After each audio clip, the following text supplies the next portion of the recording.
What is the correct procedure to follow when a creditor is to pay from petty cash? Now, for this one, what is the correct procedure to follow from when a creditor is to pay from petty cash? Let me play this clip from a video that I made about petty cash book some time back. Just listen to my explanation. Then after the explanation, I'll come back and answer this question. So now remaining here is we have not yet talked about the ledger column that is at the extreme end, the other side. Now, talking about the last column in the petty cash, which we're calling the ledger column, here is the thing. Now, for starters, we say that petty cash is used to clear off small expenses during the course of business transactions.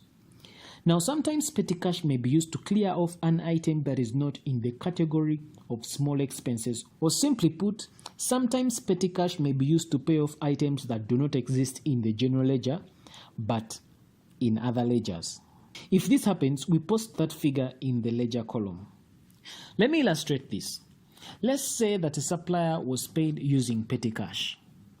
This means the supplier's account is not in the general ledger, but rather in the purchases ledger. When this happens, we put the supplier's figures in the ledger column. Now let's say Chinawa. Chinawa's account of 8,000 is in the purchases ledger, and it was settled using petty cash on the 28th. Here, we shall go ahead and fill in the details. So we shall say on 28th, the details, we say it's creditor Chinawa, voucher number 6, the amount is 8,000. And since this item is not an expense, but rather an item paid out of petty cash, which needs posting to the ledger that is not the general ledger, we go ahead and post the 8,000 in the ledger column. So after posting the 8,000 in the ledger column, we go ahead and complete the double entry by debiting the respective creditors in the purchases ledger. So we go ahead and credit it in the purchases ledger, that is creditor Chinawa's account, with 8,000. Of course, the other item affected is cash, and this is in petty cash book on page 1. So, of course, after crediting, finishing the double entry in that other account, of course, we shall come back to the folio column, and we shall say that actually that other account that is not in the general ledger is found in the purchases ledger on page 1, and that's why we go ahead and say PL page 1 right there.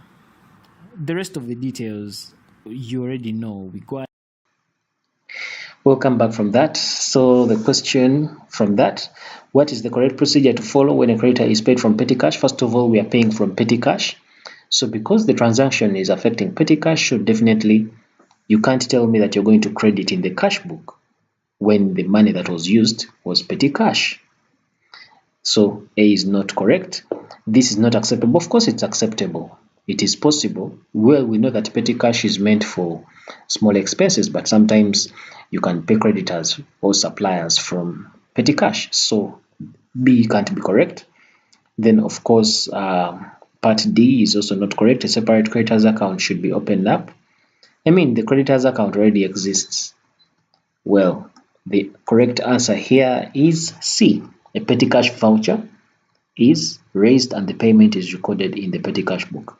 And of course, according to the clip you've just watched from one of my previous videos, you know, after you record in the petty cash book, then the corresponding entry is made in the supplier's account or the creditor's account.